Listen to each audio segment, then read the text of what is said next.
In a contentious battle over transparency and executive privilege, President Joe Biden has decided to withhold audio recordings of his interview with special counsel Robert Hur, invoking executive privilege at the behest of Attorney General Merrick Garland.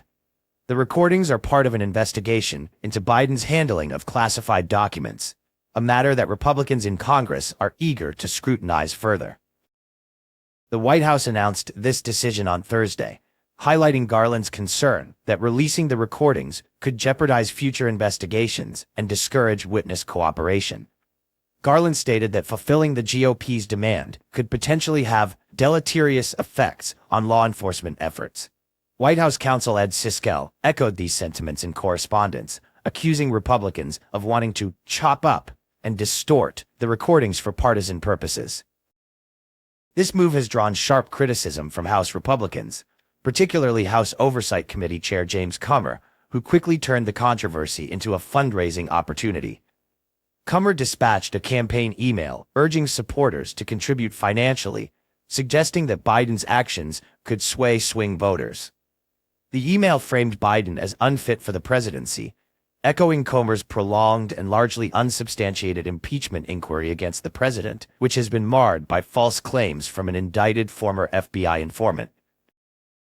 Legal experts and media outlets were quick to weigh in on Biden's decision, offering varying perspectives on the use of executive privilege in this context.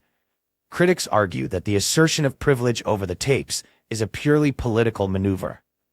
John Malcolm of the Heritage Foundation and Andy McCarthy, a former federal prosecutor, contend that there is no legal justification for withholding the recordings, suggesting that the tapes could reveal potentially embarrassing details about Biden's demeanor during the interview. On the other side, some defend Biden's use of executive privilege as a necessary measure to protect the integrity of ongoing and future investigations.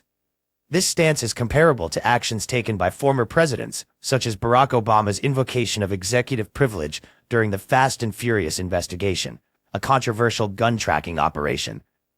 Despite this historical precedent, Garland's request stands out because it involves an investigation into the president himself. Amid this heated debate, both Congress and the White House have exchanged pointed letters. House Republicans, led by Representatives Jim Jordan and James Comer, have threatened to hold Garland in contempt if the tapes are not released.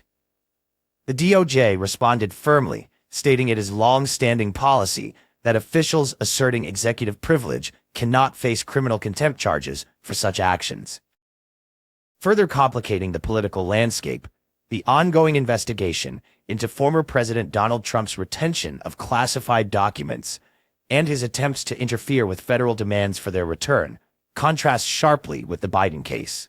While Trump faces multiple federal indictments, Biden has been described by her as a well-meaning elderly man with a poor memory who cooperated fully with the investigation.